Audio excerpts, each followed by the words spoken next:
Greetings YouTube, performance reviews, where I do reviews from the technician's point of view and repair tutorials. And today I've got my own personal Spotbot. It's not feeling so well. Now I got this in July 2018. It's now April 2020, so just under 2 years. And one thing that I do expect when I see something from Bissell is a lack of quality, and this one's no different. The hose has split. And, well, that's no es bueno. And the hose was always kind of stiff on this. It always felt kind of dry rotted. As you can see, it's just not very pliable, especially when we take a look at a new one. And I'm going to put a link below to this part number so you can find one of these as well. So let's pull the tanks off, set them aside for now. Now, one thing I do find interesting is Bissell used to use crush-proof hosing, and then they went to this wire reinforced hosing, which I think cost more to make. I'm not sure why they switched from a better hosing to a worse hosing. If the worse hosing cost more money to make, maybe this was cheaper for them. But anyways, this kind of hose is never really good when we see this in modern construction. That being said, Bissell pretty much cornered the market on this style machine. There's not anybody else who makes an automated, if you look with the circle here, spot cleaning machine like this that at least I'm aware of. I definitely like to buy once versus having to buy multiple times. But it is what it is.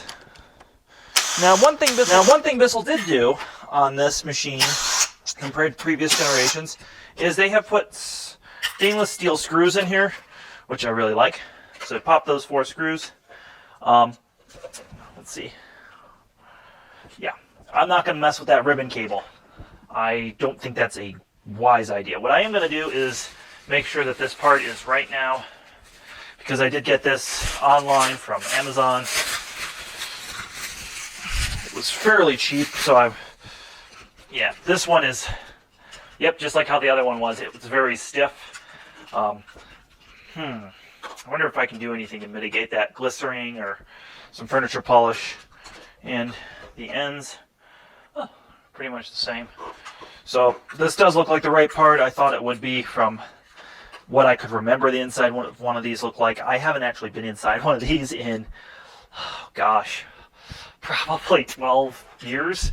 So you're going to have to forgive me, as I probably am going to make a few mistakes here, but I'll point out my mistakes for you and guide you in the right direction the best I can. At this point, I'm going to say bring this to your authorized local vacuum shop. I'm not going to say that this is necessarily do it this way, and I'm not going to guarantee that anything you do after watching this video isn't going to be messed up. So we see a small solenoid pump there, a nice little wire harness there. We have this DC motor which powers the brush action, and we see right here our little, ooh man, there's some calcium rocks in there. Let's do that first. So if you guys can see, oh, it's not calcium rocks actually. It's actually like a little filter, though there are calcium rocks in the filter. Don't know if the camera will focus on that.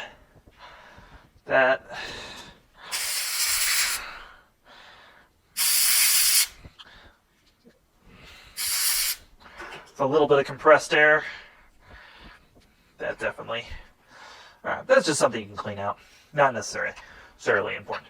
Alright, let's grab a pair of needle nose, and we're going to undo these clamps. And I've always hated that Bissell did this style of clamp.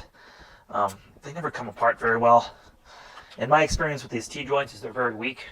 It's very easy to break one.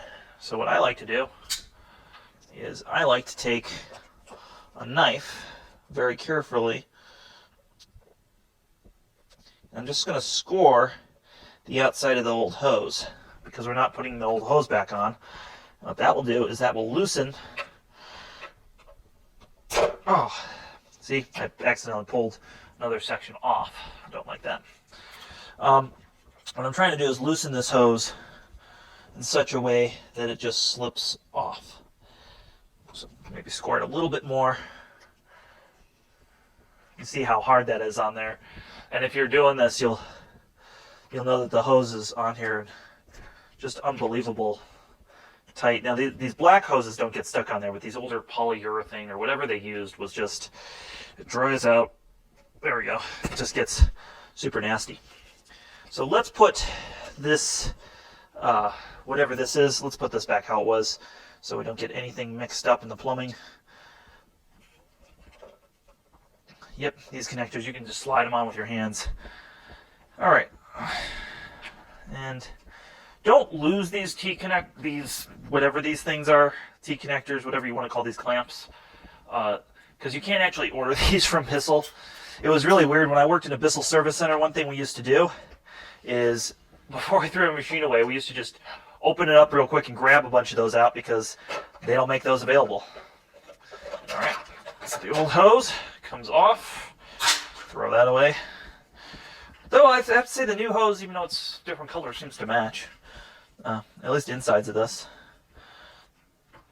So before we put the new hose in, let's take let's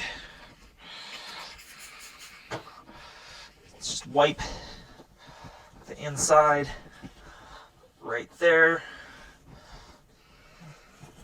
Make sure there's no schmutz in there so that can just go in there. I'm worried that this is a little out of the frame. You'll have to deal with my camera work, as I am a repair technician, not a cameraman. All right. All right, so all that just snaps in there. That's easy enough. No complaints there. This is actually much easier to get into than the previous generation. I will say that sometimes Bissell makes things easier over time. They definitely did with the Pro Heat 2X. They made the newer versions of that are a lot more serviceable than the original versions. All right, got that. All the screws do appear to be the same, which I think is a wonderful thing.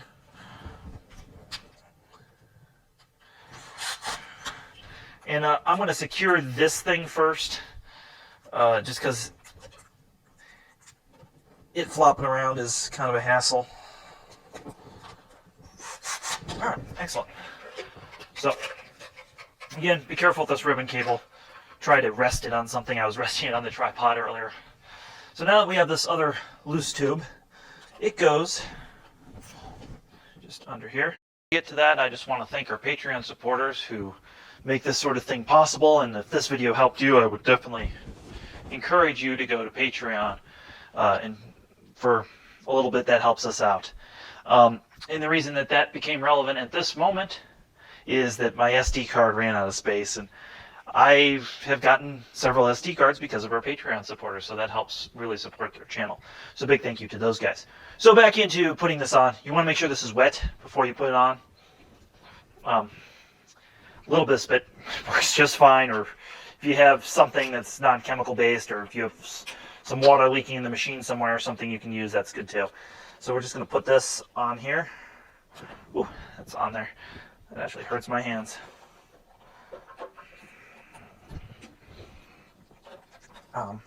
You can use a little bit of heat just on the hose, but they melt easy, so I don't really recommend doing that. Just keep pushing it on, slow. All right, it's there all the way. And you can see my finger after that. That was joyous. Then we're going to take the clamp and just put him in place. And you have to make sure the hose is on there far enough that clamp engages so it doesn't leak. So a lot of this is low enough pressure. It probably won't leak even if you forget the clamp, but who wants to risk that and get water all over things? All right, so all that looks good as it's going to be. Excellent. All that should just snap, fit in place. And you wanted to tuck the wires in before you did this if you didn't already. So let's start putting some screws in place.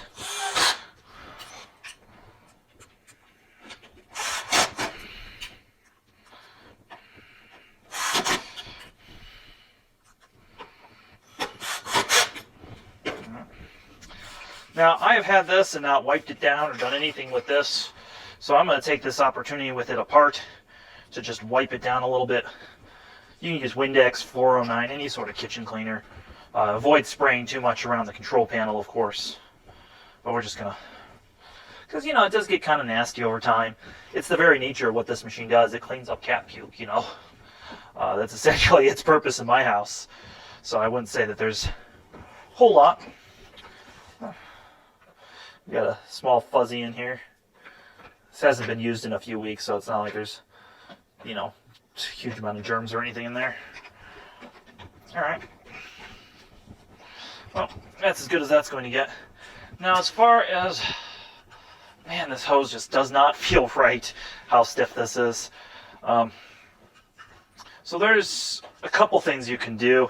Any vacuum collector will tell you to soak it in glycerin. I don't have any glycerin to do that in, so we're going just to try a little bit of pledge. Sometimes, when that absorbs properly into plastic, that can loosen things up and preserve things. Maybe not, but it's on my bench. I've already paid for the pledge and the hose. What harm could it do? So just wiping that on the outside, hoping that maybe in the future preserves something. I kind of doubt it, but you know, it's worth a do-over. Now, what's weird about this, oh, that feels so unnatural, is when you push this in, it's actually pushing a valve and detenting everything. All right. So that hose is on there. Again, I pledged it to try to preserve that. Let's put some tanks on there. Now, what's weird about this, oh, that feels so unnatural, is when you push this in, it's actually pushing a valve and detenting everything. All right. So that hose is on there. Again, I pledged it to try to preserve that. Let's put some tanks on there. And let's see, is there a stain on my bench? Yeah, over there. All right, you guys you'll see stuff will flow through here. We're just gonna test it and make sure everything's working right. And surface stain.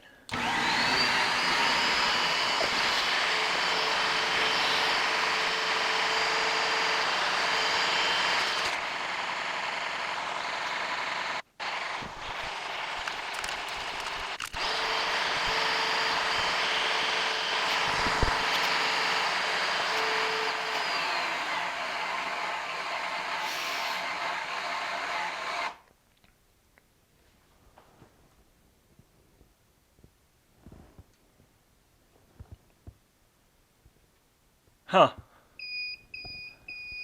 Ah, it did beep. So one thing I've noticed upon this thing since I've had it is the time when it decides to beep seems to be almost random. Sometimes it will beep like that right afterwards. Sometimes it will take a few minutes. I've never understood it. So when you're done, one thing that's important to do is just hit the stop button on this, and that turns the internal power off. So you'll always hit the stop button before you unplug this unit. So we can see, well, it made a clean circle on my bench. Don't know how noticeable that is on camera, but in person it's actually rather noticeable. So that's working properly. We can see that it's spraying and there's water in there. So that's done its thing. So thanks for watching my how to replace a Bissell hose video. Please hit the thumbs up button. That helps us a whole lot. Like and subscribe.